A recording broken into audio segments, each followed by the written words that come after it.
Bapak-bapak, ibu-ibu, serta saudara-saudara sedama yang saya hormati, Namo Buddhaya. Selamat pagi dan semoga kita semua sehat dan sejahtera. Dan perkenankan saya juga mengucapkan selamat Hari Suci Asada yang sudah jatuh pada bulan Juli kemarin, ya. Semoga berkah Asada melimpah pada kita semua. Bapak, Ibu, Saudara yang saya hormati, dalam hidup ini tentu kita menjumpai berbagai kondisi, keadaan yang menyenangkan dan tidak menyenangkan. Hal yang menyenangkan tentu membuat kita bahagia dan suka, sehingga kadang-kadang melekat, ya. Misalnya di sini tentu daerah Pluit ini banyak makanan, ya. Apa makanan yang paling enak? Nggak ada. Ya tentu ada ya, misalnya ada yang suka kue tiaw, ada yang suka mie, apa begitu, itu menyenangkan, ya. Dan kita bisa suka dan suka lagi sehingga mengulang-ulang dan tidak ingin kehilangan rasa itu. Nah, itulah kemelekatan. Jadi kita sudah bisa mencapai satu kenikmatan, kemudian kita tidak ingin melepas kenikmatan itu, nah itulah kemelekatan atau upadana. Jadi sewaktu-waktu para hadirin kepingin lagi, mengulang lagi kenikmatan itu, ya. Itulah satu nafsu kama tanha yang kemudian menjadi upadana, ya. Mungkin nanti kalau sudah meninggal bisa jadi makhluk yang dekat-dekat tukang kue tiaw itu. Ya, kemelekatan itu contoh kemelekatan ya begitu. Jadi kita melekat itu namanya nempel di situ, ya. Nah, tetapi ada juga hal-hal yang tidak menyenangkan yang membuat kita marah dan benci, ya. Ini lebih berbahaya, ya, dibandingkan dengan kemelekatan tadi. Marah dan benci ini lebih merugikan, ya, lebih tidak membahagiakan. Kalau kemelekatan itu atau kesukaan itu kita biasanya sebut loba, ya, keserakahan, keinginan untuk mendapat, ya, itu loba. Biasanya kita sebut demikian secara sederhana. Tetapi kalau marah dan benci kita sebut dosa, ya. Bukan dosa dalam pengertian sehari-hari, ya, tapi dosa dalam agama Buddha. Jadi satu sikap batin yang menolak, marah, benci, ya. Nah, ada nggak beda antara marah dan benci, ya? Mungkin tadi kita bacakan karanya Metasita, ya. Tadi dibacakan artinya kan, ya, mestinya. Nah, itu ada karena marah dan benci, ya. Beda antara marah dan benci, ya. Tapi sedikit bedanya, dan umumnya secara terminologi dikategorikan dalam dosa dalam agama Buddha, ya.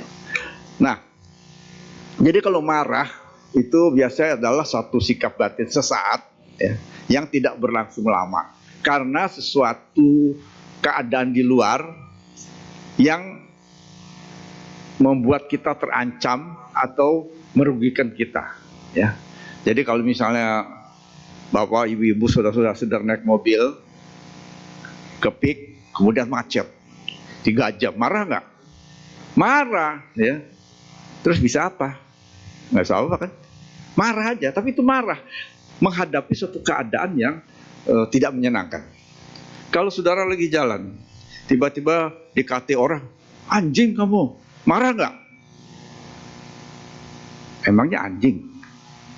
Katanya, kata biku itu, katanya kalau kita dibilang orang anjing, itu jangan marah, nengok aja ke belakang, ada buntut nggak? Ya. Kalau nggak ada buntut jangan marah, berarti kita bukan anjing. Kenapa marah? Disebut anjing, ya. Jadi marah itu satu keadaan sementara, ya. Setelah itu hilang kan? Kalau sudah sampai rumah dari macet, marah-marah sampai rumah, ya sudah hilang. Ada juga orang dalam satu pertemuan ya dulu di kota lain, sampai ke tempat panitia marah-marah, marah betul. Kenapa? Tidak dijemput, padahal janjinya dijemput. Jadi kan dia udah datang ke terminal bus, nunggu-nunggu nggak ada yang jemput, padahal udah janji. Marah nggak? Marah. Sampai di kantor panitia marah-marah, semua anggota panitia diem macam itu ya. Nggak lama lagi datang lagi orang panitia penjemputan, orang yang menjemput orang itu. Mau marah susah dia. Kenapa? Saya udah jemput ke terminal, nggak ketemu. Ternyata terminalnya salah ya. Jadi di kota itu ada beberapa terminal bus. Jadi bilangnya jemput di terminal bus. Yang satu datang ke sini, yang satu jemputnya di sini. Yang nggak ketemu. Jadi marah pantas nggak di situ? Ya, nggak tahu ya pantas nggak ya. Pokoknya udah marah aja gitu. Ya, itu contoh marah. Tapi setelah itu kalau udah mandi, makan, tidur, besoknya lupa. Jadi bersifat sementara, itu marah. Ya. Tapi kalau marah itu terus-terusan, bisa menimbulkan benci. Nah, benci ini mendalam. Ya.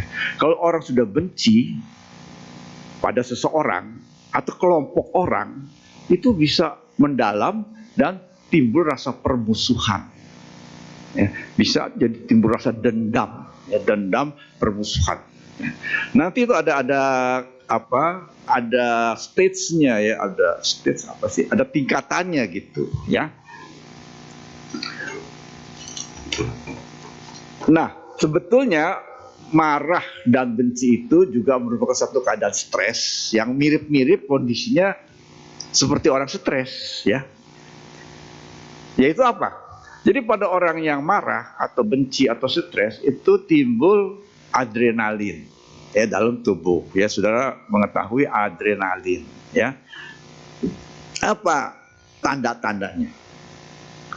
Jadi kalau orang yang stres itu pertama tentu tekanan darahnya akan meningkat. Ya, tekanan darah akan meningkat. Adrenalin itu memacu jantung berdebar-debar. Jadi kalau misalnya orang marah, ya, jantungnya kan berdebar-debar. Ya. Lalu apa akibatnya? Tekanan darahnya meningkat. Jadi saudara bisa bayangkan kalau tiap hari marah, kan jantungnya dipacu terus. Lama-lama jadi darah tinggi kan? Ya, darah tinggi, ya. Nanti kalau udah ketinggian dia terbang kali, ya.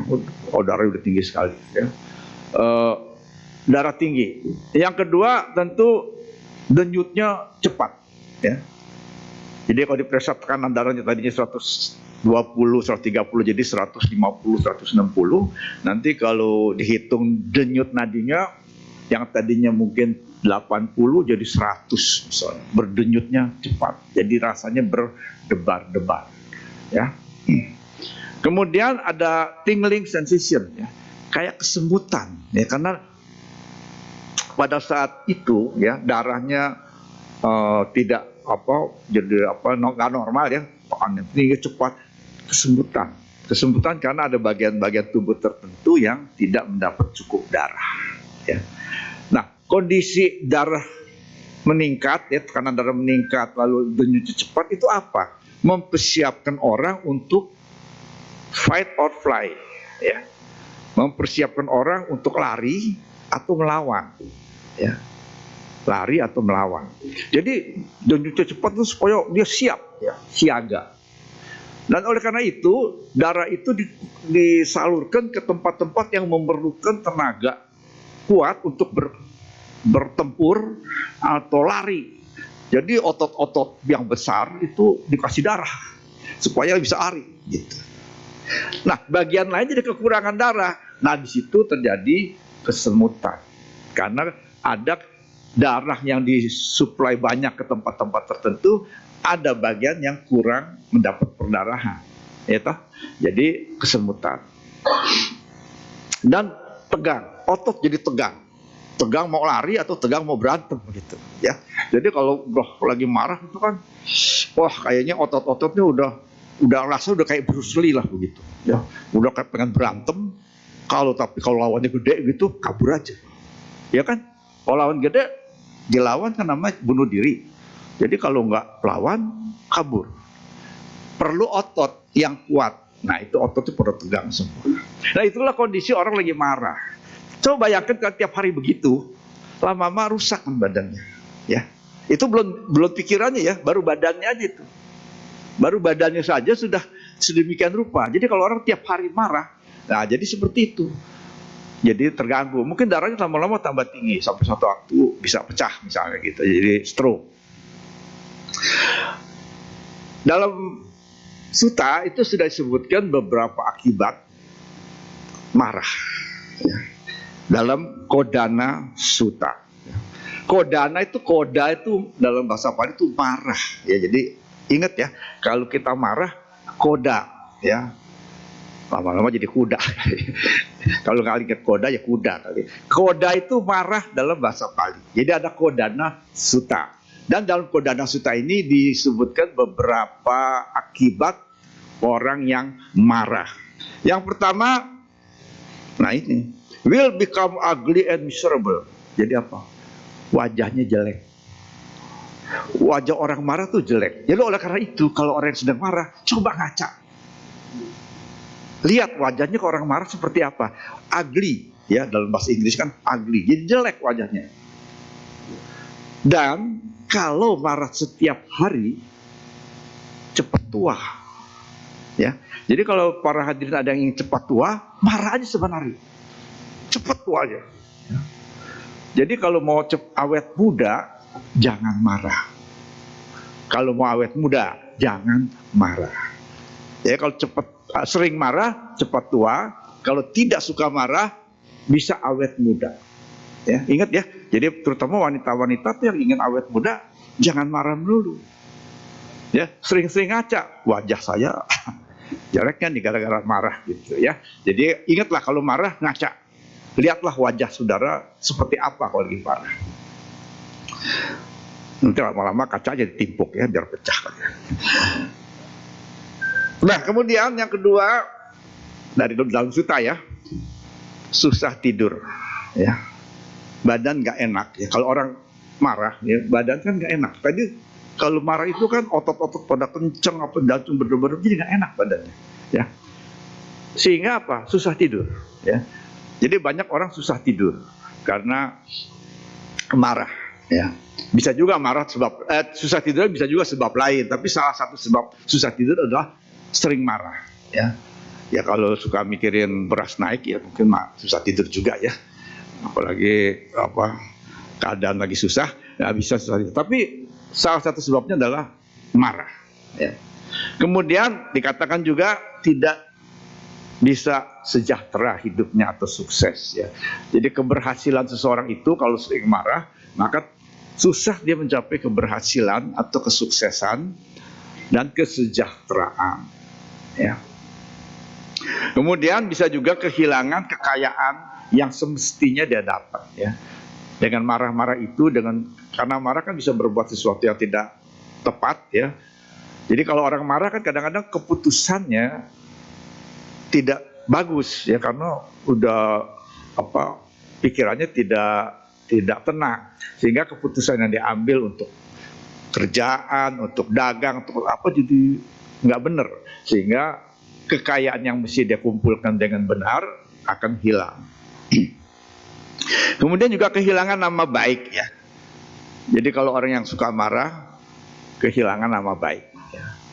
Kadang-kadang orang suka membanggakan diri, saya tidak suka marah. Tapi kalau dia tiap hari diganggu terus jadi marah juga kan. Nanti kalau sudah marah kan nanti nama baiknya itu jadi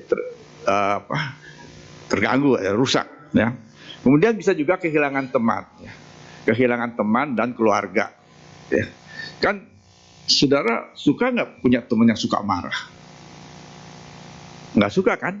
Jadi kalau kita suka marah, mungkin teman kita akan menjauh. Tapi kalau saudara suka tersenyum, suka ngajak makan, pasti orang pada demen ya. Tapi kalau kita suka marah, pasti teman-teman akan menghindar dari kita. Ya, oleh karena itu salah satu usaha supaya kita mempunyai banyak teman, jangan suka marah. Ya. Nah, yang terakhir ini yang paling tidak menyenangkan. Ya. Bisa terlahir di alam yang rendah, bahkan neraka. Kalau dengan benci dan marah itu lalu melakukan suatu perbuatan yang buruk. Ya. Jadi kelahiran kembali itu kan pasti akan terjadi ya. Kita kan menjadi arahat ya. Jadi kita kan pasti setelah meninggal akan terlahir kembali. Dan terlahir kembali itu tergantung pada perbuatan diri seseorang selama hidupnya. Jadi kalau orang suka marah, suka benci, karena itu melakukan perbuatan yang buruk, maka setelah meninggal akan terlahir di alam rendah. Nah, alam rendah itu kita sudah tahu kan, apakah neraka, apalagi binatang, peta, ya. Peta itu ya itu alam setengah-setengah kali ya. Jadi peta itu ada yang bagus, ada yang jelek, ya. Jadi tidak semua peta tahu ya, hantu gitu. Tidak semuanya buruk ya, tapi kebanyakan buruk. Kebanyakannya, tapi sebagian ada juga yang caputo gitu ya. Susah ya bahasanya ya. Ya yang lumayan lah gitu. Tapi kalau alam yang baik tentu kita anggap alam apa? Manusia dan dewa ya. Jadi alam manusia dianggap alam yang baik. Jadi kalau kita bisa terlahir lagi di alam manusia, itu termasuk alam yang baik karena di alam manusia itu kita bisa berbuat kebaikannya banyak ya.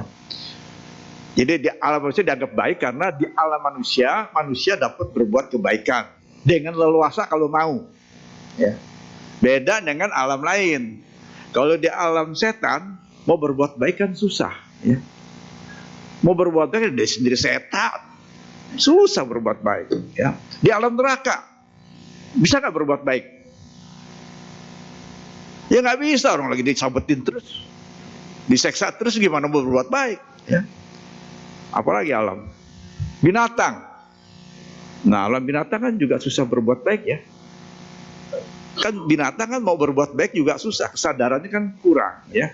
Jadi berbuat baik sebagai binatang dengan penuh kesadaran kan susah. Jadi binatang itu ibarat kata menghabiskan waktu hukuman. Ya, coba saudara lihat kalau ada ikan di akuarium, bisa nggak dia berbuat baik? Jadi dia hanya hidup sebagai ikan untuk menghabiskan karma buruknya aja. Nggak bisa apa-apa dia. Ya, jadi macan di hutan, bisa nggak berbuat baik? Hampir nggak bisa, ya hampir susah. Jadi kalau hidup terlahir sebagai binatang, itu alam rendah juga, itu hanya menghabiskan karma buruk saja. Mau berbuat baik susah. Kalau dewa, bisa nggak berbuat baik? Susah. Mau berbuat baik sama siapa? Jadi misalnya saudara lahir nih, kalau cerita dewa kan enak kan? Nah kan lahir di alam dewa, jadi dewa.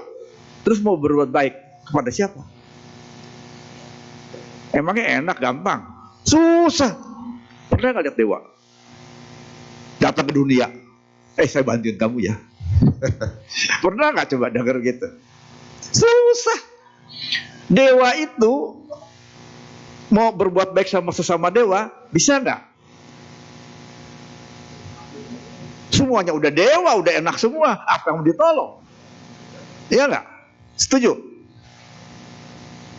Terus dewa mau nolong manusia, bisa nggak? Pernah lihat dewa nolong manusia? Ada nggak? Oh dewa, nolong dong datang. Saya kurang duit buat bayar uang sekolah. Datang dewa, nih uang. Nggak ada kan? Susah. Jadi maksudnya gini, alam dewa dengan alam manusia itu kan jauh. Ya. Kan kita pernah dengar Dewa itu mau kalah manusia juga suka rada-rada segan gitu ya. Karena kalau dewa itu harum, manusia kan tidak harum. Nggak suka, dewa itu nggak begitu suka kalah manusia karena katanya apa namanya banyak polusi. Di alam manusia itu banyak polusi. Tubuh manusia juga tidak bersih kan, ya. Kalau alam dewa kan nggak, kalau dewa tuh nggak pernah mengeluarkan bau yang tidak menyenangkan. Tubuh dewa, ya. Dewa tuh nggak keringetan kayak kita. Maka dewa tuh nggak perlu mandi. Pernah nggak dengar dewa mandi?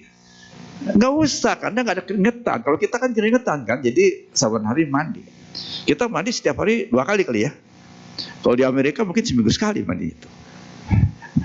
Karena keringatnya sedikit, dingin soalnya. Jadi maksudnya alam dewa juga enak, tapi tidak begitu baik untuk berbuat kebajikan. Susah. Mau menolong sesama dewa, apa yang mau ditolong? Dia udah dewa. Mau nolong manusia, susah. Mesti diminta, ya. Mesti ada proposal. Nggak bisa bener. Misalnya ada orang susah, terus dewa lihat dari atas, saya mau nolong. Caranya gimana? Susah, nggak ada sarananya kan. Mesti ada sarana. Sarananya apa? Ya dengan baca warita. Oh, dewa datang ke laut.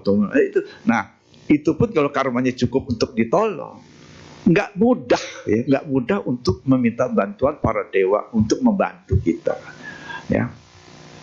Kecuali kalau minta sama dukun-dukun sih bisa, ya. Tapi kan nggak bener. Ini kalau sama dewa, ini ceritanya kan dewa, ya. Jadi begitulah. Jadi ada dewa yang baik, ya. Ada dewa yang mau nolong tapi susah karena harus diminta oleh manusia. Jadi manusia kalau meminta bantuan dewa tuh mesti minta, nggak bisa dewa itu mau sendiri. Saya tolong deh, nih goban, nggak bisa. Harus apa? Mengubah karma aja gitu kan. Dan dewa itu mau nolong manusia diminta. Ini karmanya lagi jelek nih. Aduh, saya tekannya dengan kekuatan kesaktian saya. Ini karma buruknya saya tekan dulu deh. Di apa namanya? Di pending dulu gitu ya karma buruknya nih. Atau karma baiknya nih mesti belum keluar nih. Dengan kekuatan batinnya, yaudah sekarang kamu punya simpenan karma baik saya keluarkan, tapi dipotong ya sama komisi, ya. Bukan komisi, tapi maksudnya jadi nilainya mungkin tidak sebagus kalau keluar matang sendiri, ya seperti deposito lah ya. Deposito kan kalau kita ambil tengah-tengah boleh kan, kena potongan kan. Nah begitu, jadi semuanya juga ada harganya gitu ya. Nah, jadi begitulah para hadirin. Bisa juga orang yang suka membenci tapi masuk surga. Bisa nggak? Bisa nggak orang yang suka membenci, marah tapi masuk surga? Bisa. Misalnya orang suka berdana, ya. Ada orang umat Buddha suka berdana. Wah, kalau sembahyang rajin, tiap minggu nggak pernah absen ke wihara Pluit sama suka. Biarpun banjir tetap datang, ya. Banjir gak sini? Di sono banjir ya. Ya waktu di sono tuh banjir. Waktu wihara lama kan banjir. Sini enggak ya. Tapi kalau sini nggak banjir, jalanannya banjir nggak? Nah banjir. Jadi ini rajin sekali. Saban minggu datang tanpa absen. Dalam setahun pokoknya nggak pernah absen. Rajin sembayangnya. Terus berdana. Sobat ada kotak paramita, wah berdana rajin. Ya. Berbuat baik, ada yang sakit dia kunjungi, ya. Ada baksos dia ikut. Pokoknya baik nih orangnya. Tapi suka marah-marah. Masuk surga nggak?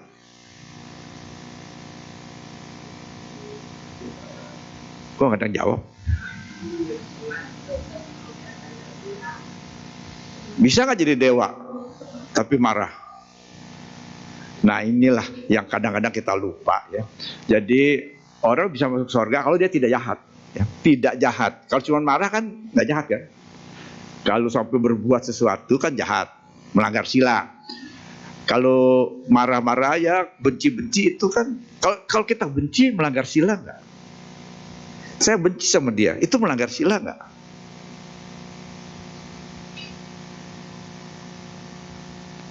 Ini kok pada diam semua ya? Melanggar sila nggak kalau saya benci sama dia? Melanggar sila nggak? Enggak.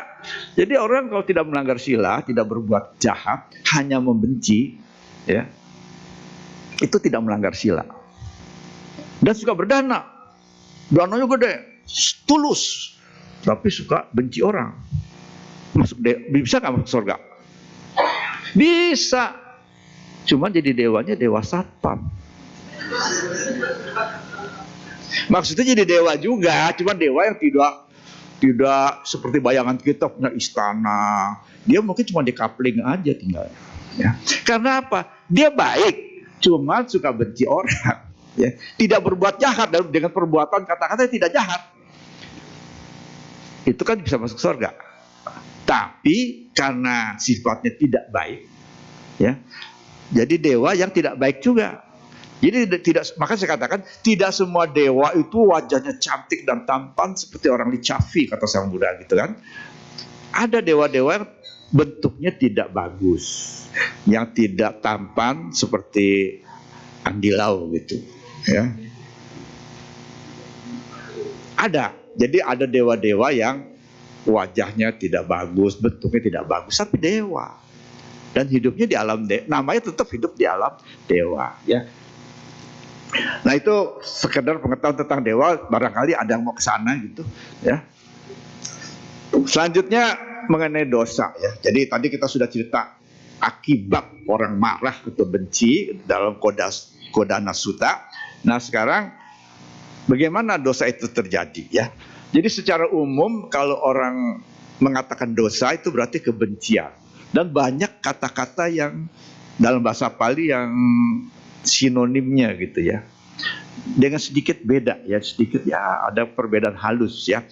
Jadi begini, orang kan tidak tiba-tiba marah, ya. Orang kan tidak tiba-tiba marah.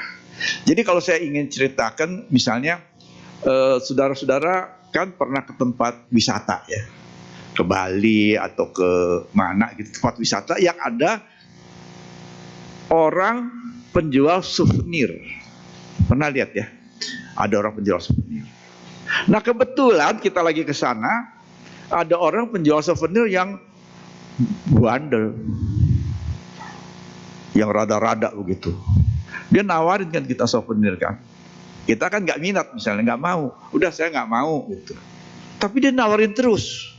Terus kita kemana dia ikutin terus. Apa rasanya? Kita makan, dia ikutin. Nawarin terus. Kita jalan ke sini, dia ikutin lagi. Yang terjadi pertama adalah penolakan. Ya, kita kan menolak. Karena kita memang kita nggak suka gitu, ya. Jadi ada timbul rasa menolak, ya. Aversion jadinya. Itu seperti fatiga, ya. Jadi menolak. Kita tidak suka. Menolak. Itu fatiga. Nah lama-lama kalau kita ditawarin terus kita nggak mau, sudah menolak kita nggak mau, dia nawarin terus, marah. Itu koda, ya, marah kan? Ya nggak? Kita udah bilang nggak mau, saya nggak mau. Tapi dia ayolah Pak, terus ya begitu. Marah nggak? Marah, ya. Udah kita marah, orangnya bandel lagi, nawarin terus gitu. Apa artinya? Akhirnya kita jadi benci. Tadi nggak benci kan, cuma marah aja kan, nggak suka dengan dia gitu kan, cuma marah. Tapi kalau ditawarin terus, benci, timbul kebencian pada orang itu. Jadi mula-mula timbul kemarahan atas perbuatannya, yaitu yang menawar tidak habis-habis itu, atas tidak kepada orangnya kan, kepada perbuatan yang nawarin itu marah. Tapi karena dia terus-terusan begitu, maka disebutnya marah itu bisa menimbulkan benci. Jadi kalau ditawarin terus, timbullah benci pada orangnya sekarang. Tadi kan pada perbuatannya, sekarang pada orangnya, benci sama orangnya. Tapi kalau benci kita dalam hati kan. Nah udah kita benci, tuh orang bandel juga masih nawarin terus gitu. Apa terusannya? Hah? Ditimpuk. Lanjutan daripada benci itu yang disebut dosa itu ill will, ya. Apa tuh ill will bahasa Indonesianya? keinginan jahat, biapada. Ya, ini saya kasih kata-kata sedikit Pali biar kelihatan keren gitu kan. Jadi kelihatan pinter. Ya, jadi mula-mulanya ada penolakan, itu namanya. Tapi gak usah dihafalin ya. Saya aja ngapalinnya susah, pakai catatan saya. Jadi gak usah dihafalin, cuma kita ngerti aja gitu. Jadi kalau mula-mula ada penolakan namanya patiga. Kemudian kalau sudah ada penolakan masih terus dirangsang terus dengan kondisi yang tidak menyenangkan, timbullah marah, sebut koda. Udah marah masih dirangsang terus, timbullah benci atau dosa. Udah benci masih terus dirangsang oleh orang tersebut, timbullah biapada. Biapada itu apa tadi? Ill will atau keinginan jahat, keinginan buruk. Ya. Keseluruhannya sih disebut dosa. Ya. Jadi secara umum seluruhnya disebut dosa, kebencian. Tapi itu gradasinya dari penolakan sampai menjadi keinginan jahat. Nah, kalau udah keinginan jahat ini bisa melanjut menjadi perbuatan jahat. Kan biapada itu baru keinginan. Tapi kalau dia terus begitu kan akhirnya kita nggak tahan, menjadi perbuatan jahat. Misalnya kita mukul dia, kita tendang lah, atau kita apalah begitu ya. Jadi itu perbuatan jahat yang menyebabkan orang terjatuh ke alam yang tidak menyenangkan. Ya, keseluruhannya itu dosa. Ya, jadi saya ingin tambahkan keseluruhannya itu istilahnya dosa gitu. Jadi loba, dosa, moha, dosa. Tapi dosa itu ada derajatnya. Ya. Nah begitulah, jadi biapada ini adalah keinginan jahat karena kebencian. Tapi ini juga susah hilangnya. Ya. Keinginan tidak baik itu hilangnya susah. Jangankan kita, tapi ada nggak para hadirin yang punya keinginan, niat, pikiran jahat seperti itu? Semoga dia bisul 7 turunan, misalnya gitu ya. Semoga, misalnya kita lagi jalan, tiba-tiba diserempet oleh motor, dalam hati bilang, semoga dia jatuh ke solokan. Itu kan udah niat jahat kan? Ada nggak? Pernah nggak begitu? Kalau nggak pernah sih bohong kali ya. Ya pastilah semua orang normal ya, wajar pernah punya biapada, keinginan jahat, walaupun belum tentu dilakukan. Jadi saudara mungkin cuma mikir begitu aja tapi nggak melakukan apa-apa, itu udah biapada. Dan ini susah hilangnya. Jangankan kita yang masih manusia biasa, Sotapana dan Sakadagami masih ada ini. Ya, seorang Sotapana masih ada biapada ini, masih ada pikiran untuk menjahati orang lain, tapi tidak dilakukan. Nah, seorang Sotapana ini bisa punya pikiran yang tidak baik, tapi dia tidak akan melakukan perbuatan yang melanggar sila, yang membuat dia terjatuh ke alam rendah. Kalau kita tidak hati-hati, kita punya biapada, punya keinginan jahat, terus kita melakukan sesuatu, nah itu bisa berbahaya, bisa terjatuh ke alam rendah. Kalau Sotapana punya juga mungkin biapada ini, keinginan jahat, tapi dia tidak akan melanggar sila yang berat sehingga terjatuh ke alam rendah. Yaitu bedanya. Udah berapa lama saya ceramah ya? Masih berapa menit lagi? Ya, bisa sampai sore kan? Kemudian beberapa tip ya. Jadi kalau kita mengalami marah, benci, bagaimana caranya supaya mudah-mudahan tidak marah, tidak benci ya? Karena itu membuat cepat tua dan membuat suatu keadaan tidak bahagia. Jadi kalau orang mau tidak bahagia, udahlah marah-marah terus sebenarnya, pasti dia hidupnya nggak bahagia. Ya. Yang pertama adalah paling gampang ya. Kalau sedang marah atau benci, datanglah ke altar Buddha, liatin aja wajah Buddha. Percaya nggak percaya, lakukan. Ya. Itu wajah Buddha itu, coba lihat wajahnya. Itu namanya half smile. Mungkin pernah dengar nggak? Half smile. Tidak tersenyum besar, tidak diam, tapi ada sedikit. Half smile atau baby smile. Ya. Jadi kalau bayi baru lahir, ya, pernah lihat bayi yang baru lahir, baru pas keluar dari itu, dia tersenyum. Nah, itu tersenyum Buddha itu. sedikit ini. Lihat dulu, ntar. Nah itu senyum sedikit, itu half smile. Jadi tidak senyum penuh, tapi tidak cemberut, sedikit. Itu senyum bayi baru lahir keluar dari kandungan. Ya, itu yang senyum yang tulus ya, tidak fake smile ya, tidak. Kalau orang dagang kan senyumnya senyum palsu. Wah, tawa-tawa, bagus ini barang bagus, di dalam hati jelek gitu kan. Nah, tapi ini tulus ya.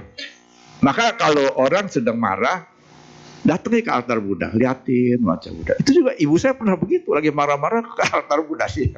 Dia bilang sih tenang juga ya gitu ya. Jadi nanti kalau belum punya altar bikin ya. Nah, nanti kalau lagi marah, tinggal nggak usah ngomong, liatin aja gitu. 3 jam ya liatin pasti tenang. Ya. Nah, yang kedua adalah mengembangkan metta bhavana ya. Jadi orang yang suka marah ya, supaya jangan suka marah dalam sehari-hari, tiap harilah latihan meditasi metta bhavana. Udah jangan mikir macam-macam lah, pokoknya meditasi aja gitu setiap hari. Ya, katakanlah 10 menit ke 15 menit tiap hari. Ya, harus dipaksakan ya. Nanti lama-lama kemarahannya akan berkurang ya. Kemudian yang ketiga itu adalah mindfulness ya, mindfulness. Jadi kalau orang sedang marah, jadi nanti saudara-saudara ya, bapak ibu saudara yang sedang mau marah, tahu mau marah atau sedang marah atau sedang benci orang, pakailah mindfulness. Gimana caranya? Kalau lagi begitu, jangan ke police village ya. Kita ke kamar sendiri, kamar kerja atau apa, duduk, just sit ya. Kemudian diam, just still. Itu saya pakai bahasa Inggris biar keren kan. Soalnya kalau pakai bahasa Indonesia agak susah ya. Kalau just sit apa bilangnya? Duduk saja. Kan gak enak kan gitu kan? Gak keren kan? Jadi saya pakai bahasa Inggris saja.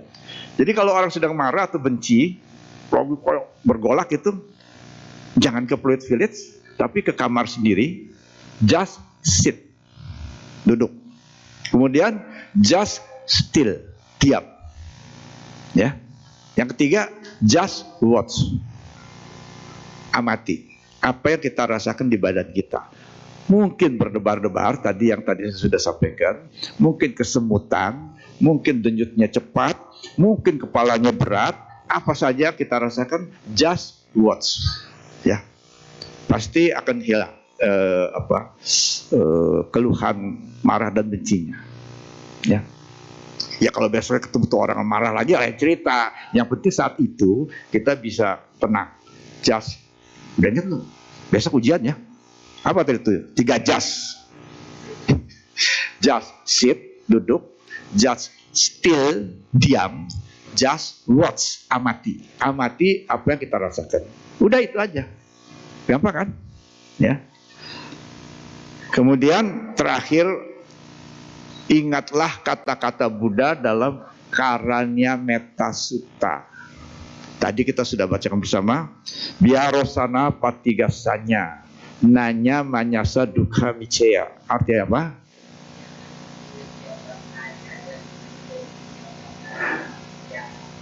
Ya, jangan karena marah dan benci mengharapkan orang lain celaka. Ya. Jadi kalau kita lagi marah, ingat itu. Ini kata-kata Buddha loh. Janganlah karena marah dan benci mengharap orang lain celaka. Udah apa? Nah, nanti baca setiap hari 10 kali ya. Jadi lama-lama hafal sendiri. Nah, bapak-bapak, ibu-ibu, saudara-saudara sekalian, itu ungkapan yang bagus sekali ya. Janganlah karena marah dan benci mengharap orang lain celaka. Ya. Ungkapan ini kita bisa pakai juga untuk keadaan lain ya. Misalnya kita lagi terburu-buru, kita bisa pakai ungkapan ini, urutan kata-kata ini. Janganlah karena terburu-buru kita kehilangan kewaspadaan. Misalnya kita mau buru-buru sampai lupa itu kan. Nah kita ingat, saya terburu-buru. Janganlah karena terburu-buru saya melupakan kewaspadaan sehingga lupa itu. Ya kadang-kadang gitu kan. Wah, cepet. Kita jadi apa? Ini lupa. Diam dulu. Ingatlah ini, janganlah karena terburu-buru melupakan kewaspadaan sehingga ada ketinggalan ini, ketinggalan itu dan sebagainya. Janganlah karena kita berharta memandang rendah orang lain. Ya.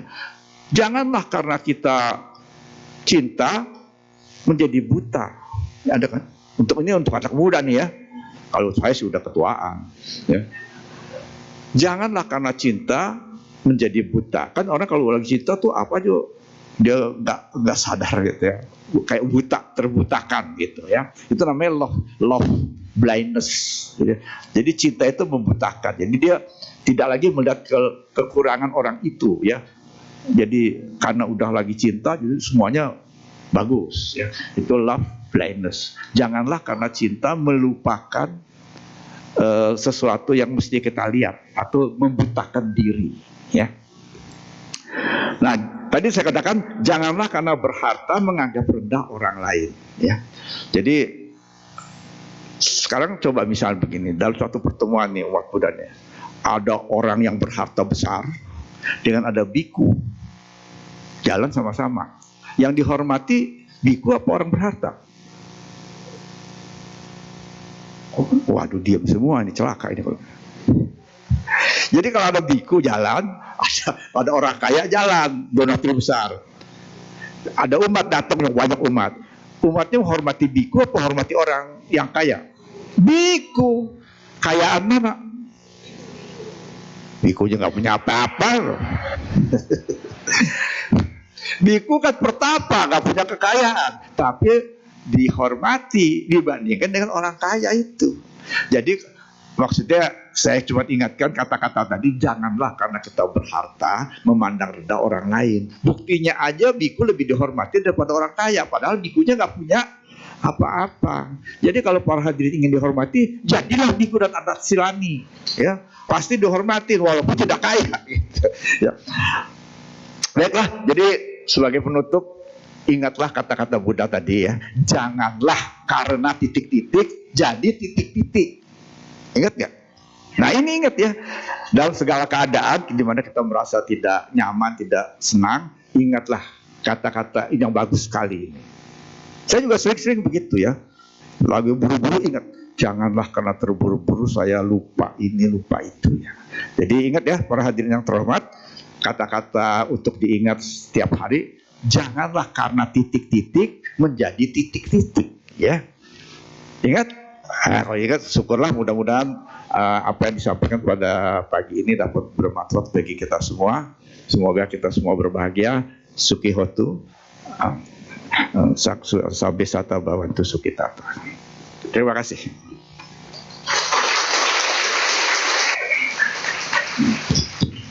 Baik, demikianlah ceramah damai yang telah disampaikan oleh Romo Dharma Kawidya. Kami menyediakan sesi tanya jawab untuk Bapak Ibu semua. Pertanyaan bisa disampaikan secara langsung ataupun tertulis. Untuk yang ingin bertanya secara tertulis bisa ditulis di kertas yang sudah disediakan di depan bangku Bapak Ibu semua. Nanti saya akan keliling, kertasnya bisa diberikan kepada saya. Sambil menunggu pertanyaan, kita akan menyanyikan satu buah lagu bersama-sama.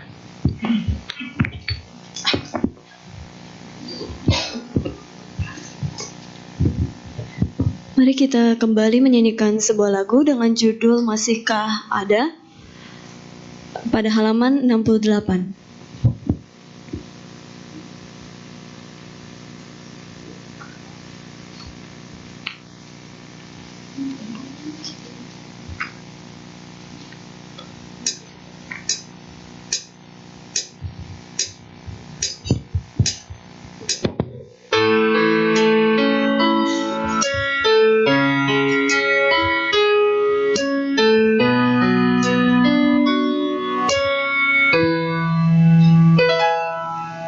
Saat sendiri di keheningan malam, ku coba renungi akan arti hidup ini. Begitu banyak yang tak pernah ku mengerti, lelah kaki melangkah, jenuh menghimpit jiwa. Begitu banyak tanya di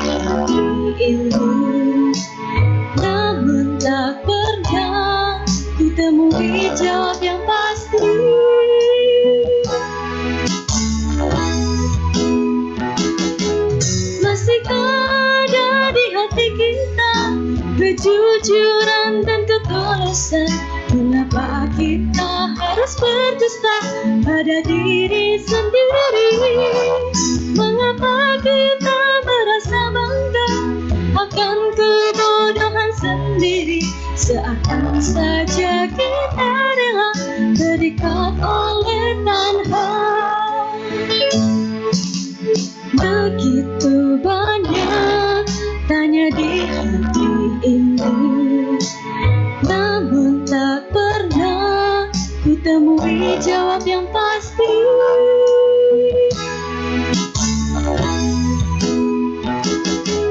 Masihkah ada di hati kita kejujuran dan ketulusan? Mengapa kita harus berdusta pada diri sendiri? Mengapa kita merasa bangga akan kebodohan sendiri, seakan saja kita rela terikat oleh tanha. Masihkah ada di hati kita kejujuran dan ketulusan? Mengapa kita harus berdusta pada diri sendiri? Mengapa kita merasa bangga akan kebodohan sendiri, seakan saja kita rela terikat oleh tanha? Seakan saja kita rela terikat oleh tanha. Terima kasih. Baik, kita akan memasuki sesi tanya jawab. Untuk pertama, kita akan mempersilakan yang ingin bertanya secara langsung boleh langsung unjuk tangan. Atau mungkin ada yang kertasnya, ada yang bertanya secara tertulis, kertasnya belum saya ambil, boleh diangkat kertasnya. Kita masih tunggu ya. Oh ya, tunggu sebentar ya. Yang ingin bertanya secara langsung boleh langsung tunjuk tangan.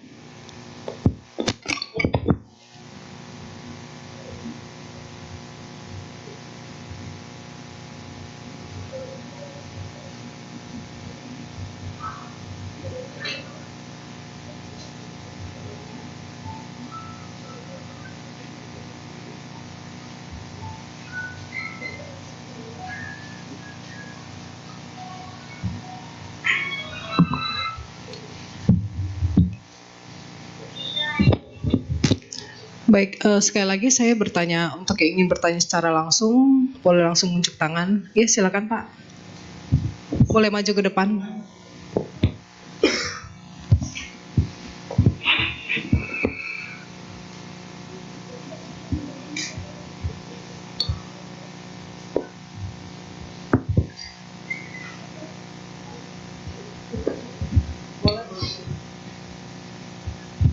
Terima kasih Romo. Pertanyaan saya mungkin nggak terkait langsung dengan materi ceramahnya. Kalau boleh, kalau nggak boleh nggak apa-apa. Nggak, saya tertarik dengan logo itu, Magabudi ya itu, yang di bajunya itu. Ya, pertanyaan saya begini Romo.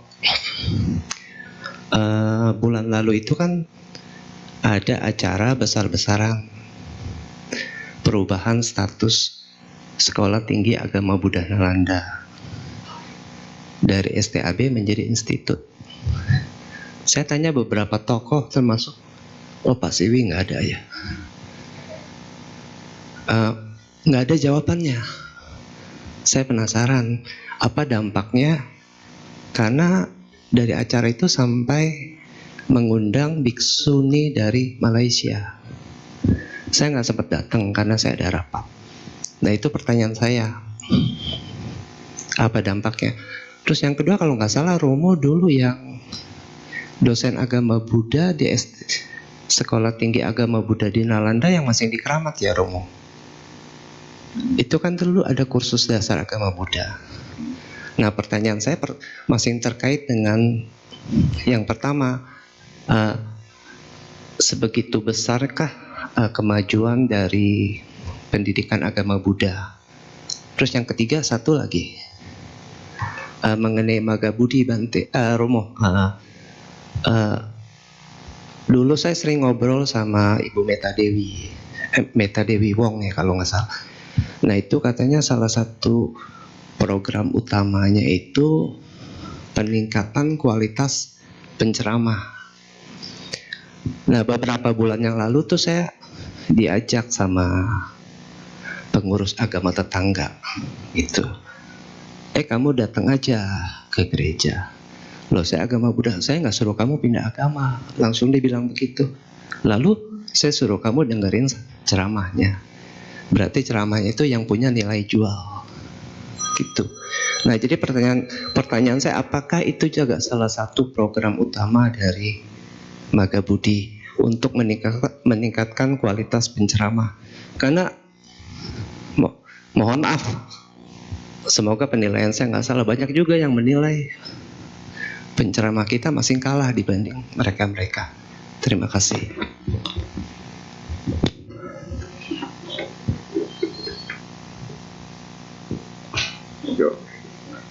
Ya, terima kasih. Pertama, memang mengenai Nalanda itu dulunya malah pertama sekali minjam tempat di Gandhi Memorial School. Ya, waktu menjadi Akademi Buddhis Nalanda nggak punya tempat ya, jadi malah meminjam tempat di Gandhi Memorial School di Pasar Baru untuk kuliah. Kemudian dengan bantuan para donatur membeli ruko di Kramat ya, di mana dikatakan pernah ada kursus dasar agama Buddha di situ. Ya. Itu waktu itu statusnya Akademi Buddhis Nalanda. Kemudian meningkat statusnya menjadi Sekolah Tinggi Agama Buddha Nalanda ya, yang menghasilkan sarjana-sarjana agama Buddha. Nah, kemudian dalam perkembangannya terakhir menjadi institut. Jadi institut ini lebih tinggi statusnya daripada sekolah tinggi ya. Mahasiswa harus lebih banyak dan banyak jurusannya. Ada jurusan ini, ada mungkin sekarang ada 4 atau 5 program studi ya. Tempatnya juga sudah pindah ke Cakung ya, yang dapat dibangun atas bantuan keluarga Bapak Siwi dan Ibu Heni ya. Jadi itu buat kita satu kemajuan bahwa dari sekolah tinggi yang hanya menghasilkan sarjana agama Buddha bisa menjadi institut yang nanti bisa menghasilkan sarjana-sarjana dalam bidang-bidang lain yang terkait dengan Buddhisme, misalnya guru sekolah minggu atau apa, manajemen Buddhis dan sebagainya. Nanti lebih tinggi lagi dari itu adalah universitas. Ya, universitas itu udah bebas, itu udah nggak ada nggak mesti agama ya misalnya, tapi bisa tetap pakai istilah keagamaan, misalnya Universitas Katolik Atmajaya gitu ya. Jadi namanya Katolik tapi mengajarkannya ada kedokteran, ada hukum dan sebagainya. Jadi itu satu perkembangan yang tidak bisa kita hindarkan, yang harus begitu ya. Kecuali kalau misalnya ada juga yang benar-benar khusus untuk agama, seperti misalnya sekolah tinggi teologi. Nah itu memang benar-benar agama saja, menghasilkan pendeta-pendeta gitu. Nah, tapi di kita rupanya ada pemikiran jadi institut supaya bisa lebih berkembang. Kemudian mengenai penceramah, ya memang saya juga pernah dengar sih pendeta Kristen ceramah, itu ceramahnya sangat baik ya, maksudnya sistematika baik, ngomongnya juga bagus ya. Memang pintar itu, memang mereka sekolah itu kebanyakan lulusan sekolah tinggi teologi.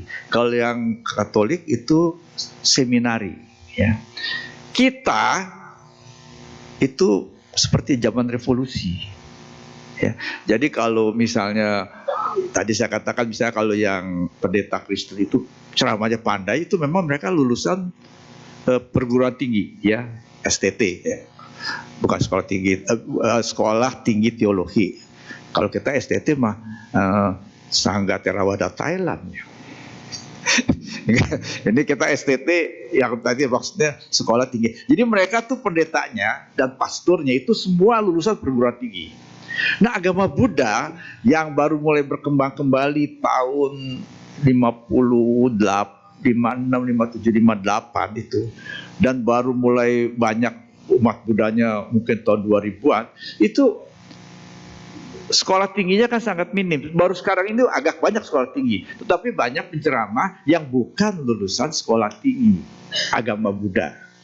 Oleh karena itu kalau ditanya kualitasnya bagaimana, ya kualitasnya kualitas cincai lah begitu ya. Jadi ya kurang lebih sedikit. Dan pendidikan untuk menjadi penceramah juga sangat minimal bagi yang bukan lulusan sekolah tinggi.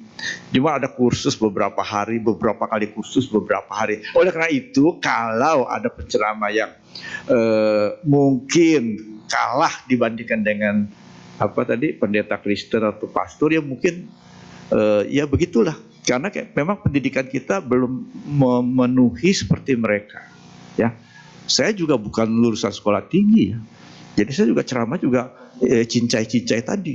Ya, jadi kalau menjawab itu memang mungkin penceramah kita tidak semuanya lulusan perguruan tinggi, sebagian juga sederhana, sehingga kalau kualitas ceramahnya mungkin dianggap kalah dengan agama lain, ya iya, itu harus kita akui. Tapi dengan adanya sekolah tinggi agama Buddha yang semakin banyak, mudah-mudahan suatu waktu semua penceramah agama Buddha atau pendetanya itu lulusan perguruan tinggi. Dan di situ di perguruan tinggi itu sudah diajarkan cara-cara khotbah, cara-cara membuat slide. Saya nggak pakai slide tuh, lagi repot soalnya. Ya, pakai slide atau itu diajarkan itu di perguruan tinggi agama Buddha. Jadi yang lulusan perguruan tinggi agama Buddha tentu mudah-mudahan kualitasnya lebih memadai dibandingkan dengan sebagian, apalagi di daerah. Ya. Di daerah itu kadang-kadang yang jadi pendeta itu asal udah tua ya jadi pendeta, yang aktif gitu ya, yang aktif udah ada berusia, kemudian ikut kursus, nah itu bisa jadi pendeta.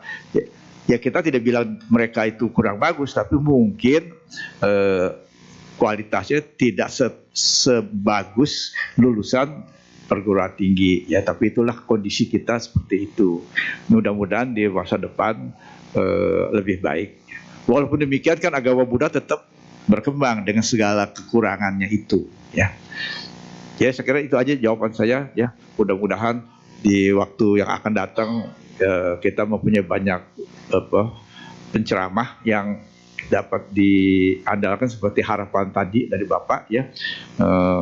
Karena nanti di sekolah itu akan diajarkan cara-cara memberikan khotbah dhamma. Ya. Sebenarnya kalau kita mau khotbah dhamma ya buat para penceramah itu kalau nggak mau susah ya kita dengerin aja khotbah para bate, dengerin lama-lama jadi keikutan kan, keikutan pinternya gitu. Ya bisa juga gitu. Jadi yang buat mereka yang mungkin saudara ada jadi penceramah ingin meningkatkan kualitas ceramah, ya udah tiap hari dengerin aja ceramah Bante di kaset atau di video. Lama-lama jadi terbawa caranya dan pengetahuannya. Ya. Itu yang bisa kita lakukan secara self study. Gitu ya. Ya, terima kasih. Gitu aja barangkali yang dapat saya sampaikan.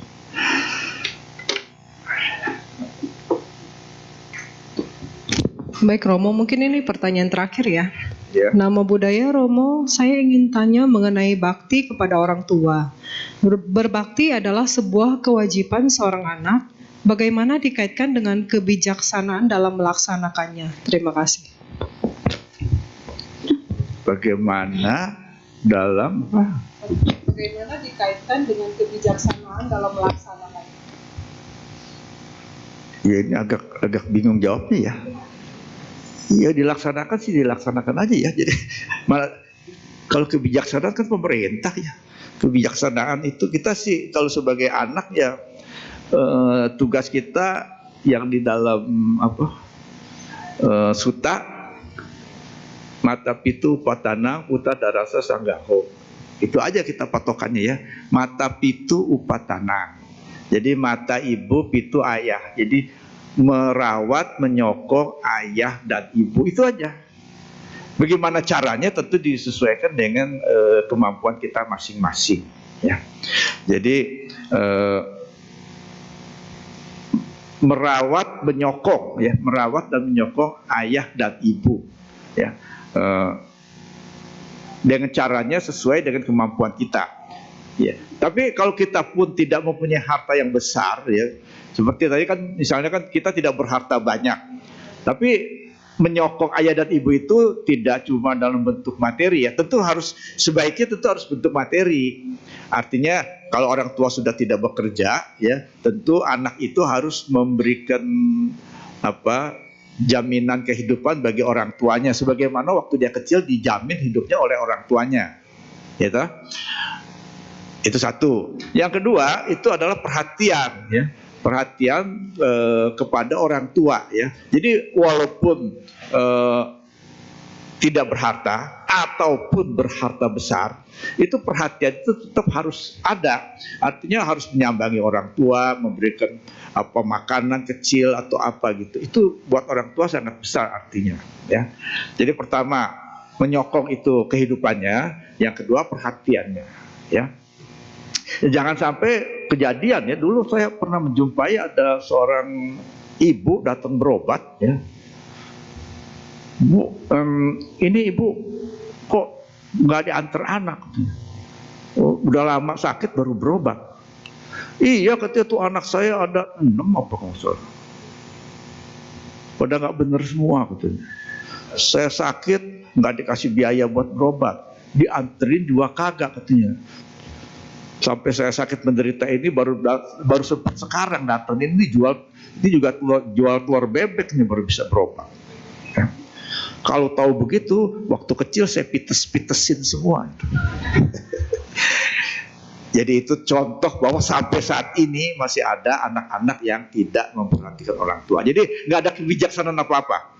Sokonglah orang tua dengan materi dan perhatian. Itu aja. Semampu kita, ya, semampu kita. Nggak ada nggak usah pakai kebijaksanaan. Sama orang tuanya pakai kebijaksanaan. Udah aja pokoknya. Orang tua, walaupun orang tuanya misalnya mampu, itu tetap aja memberikan sokongan, ya. Apalagi kalau nggak mampu, kalau mampu berilah sokongan.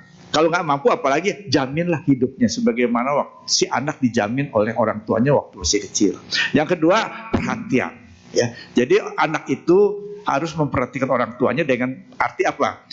Berkunjung, ya, mengunjungi orang tuanya, ya, katakanlah seminggu sekali atau 2 minggu sekali, dan bawakanlah makanan kesukaan. Gak usah mahal-mahal, ya, nggak usah kue tiaw bagan, ya, mungkin kue-kue aja yang dia suka itu baik. Itu adalah satu bakti yang harus dilakukan oleh anak kepada orang tua, ya. Jadi nggak usah pikir macam-macam, ya, nggak usah pakai kebijakan, jalankan aja sebisa kita, ya.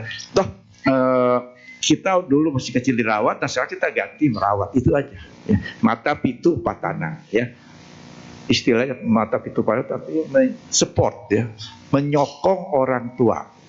Kalau puta dara sasangaho, puta itu anak, dara itu istri, merawat anak istri, ya. Lah suami siapa yang rawat dulu?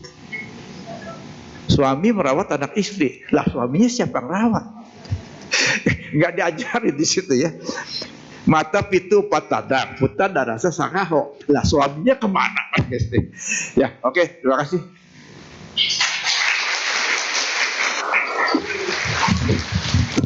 Baik, demikianlah Dhamma Desana dan tanya jawab kita pada pagi hari ini.